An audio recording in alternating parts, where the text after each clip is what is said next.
अनेक दोन अशी विकृती म्हणजे ज्या जिल्ह्यात आपण आहोत त्या जिल्ह्याला खूप मोठा आदर्श आहे असे संत गाडगे बाबा, तुकोजी महाराज, डॉक्टर पंजाबराव देशमुख या सर्व विभूतींना, अशा अनेक विभूतींना या ठिकाणी मी नमन करतो, अभिवादन करतो.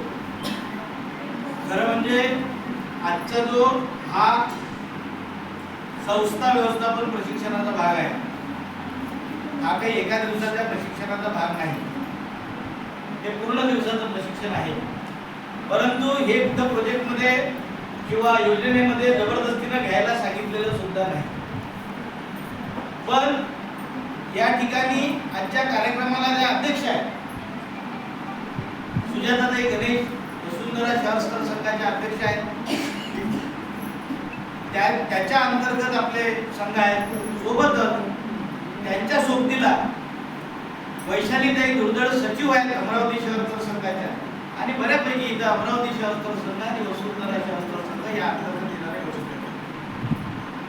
हा परिचय त्यांचा होणे गरजेचं होतं, कारण आपण आता कार्यक्रम टप्प्याटप्प्याला सुरू केला. पण त्याचसोबत ज्यांनी या ठिकाणी अत्यंत सातत्यानं बचत गटाला, म्हणजे ते बंडेराच्या बाबतीत ते म्हणतात की आम्हाला काय घ्यायची गरज आहे, तुम्ही करून घ्या. पण काय होते की इकडे गैरसमज होते, मग हे सांगून देतात ते शब्द ऐकतात असं सगळं होते. पण तरी आमच्यावर खूप विश्वास करतात, पण तरी आम्ही त्यांना सांगितलं की सर तुम्हाला यायचं.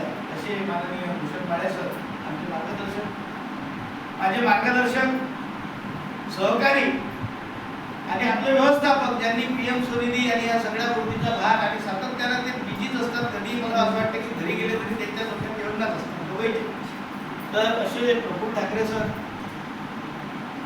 या कार्यक्रमात एकत्रित संकल्पना सांगितल्यानंतर आमची सातत्यानं माझ्या पाठीशी असलेली, माझ्या सोबत असलेली, कारण आजकाल नारे आहे भाऊ तुम आगे बढ़ो हम तुम्हारे पीछे. भाऊच्या जोडवे पडले का मागते मागं पाहून जातात.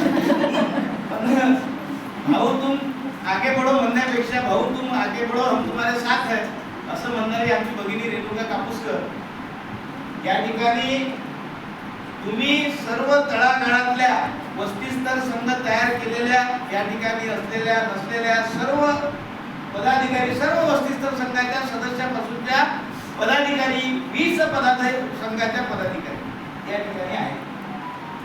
त्या सर्व अतिशय चांगल्या पद्धतीनं काम करणाऱ्या सर्व CRP या सर्वांचं या ठिकाणी मी स्वागत करतो. आणि मुळात कुठल्याही याच्यात हे नसताना सध्याच्या परिस्थितीमध्ये ज्या प्रक्रिया चालू आहेत, योजनेची जी परिस्थिती आहे, ते अनेक प्रश्न आहेत. 1-1.5